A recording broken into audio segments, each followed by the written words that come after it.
పెళ్లి పేరుతో బాబా మోసం చేశాడంటూ హైదరాబాద్ టోలీ చౌకీకి చెందిన ఫాతిమా పోలీసులకు ఫిర్యాదు చేసింది. ఫాతిమా గత 3 ఏళ్లుగా నెల్లూరు దర్గాలో ట్రీట్మెంట్ తీసుకుంటోంది. నెల్లూరులోని రెహమతాబాద్ దర్గాకి చెందిన హఫీజ్ పాషా పెళ్లి చేసుకుంటారని మోసం చేశాడని బాధితురాలు ఆరోపిస్తోంది. గతంలో ఈ బాబాకు 7 పెళ్లిళ్లు జరిగినట్లు పోలీసులు అనుమానిస్తున్నారు. కేసు నమోదు చేసిన లంగర్ హౌస్ పోలీసులు దర్యాప్తు చేస్తున్నట్లు తెలిపారు.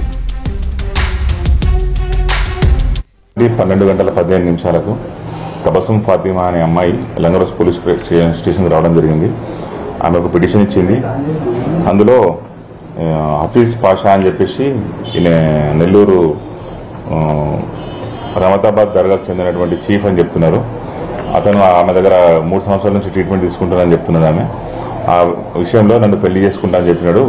ఆమెకు 3 సంవత్సరాల నుంచి పరిచయం ఏర్పడింది. నాకు అతను నన్ను పెళ్లి చేసుకుంటా అని చెప్పినాడు. పెళ్లి నిన్న 11th రోజు ఉండే ఈ టోలీ చౌకీ దగ్గర ఒక ఫంక్షన్ హాల్లో. అతను రాలేదు. ఆ రాకుండా అతను హాస్పిటల్లో పోయి జాయిన్ అయిపోయాడు. ఆరోగ్యం బాగలేదని చెప్పి డేట్ ఎక్స్చేంజ్ 12:15 తబస్సుం ఫాతిమా అనే అమ్మాయి లంగర్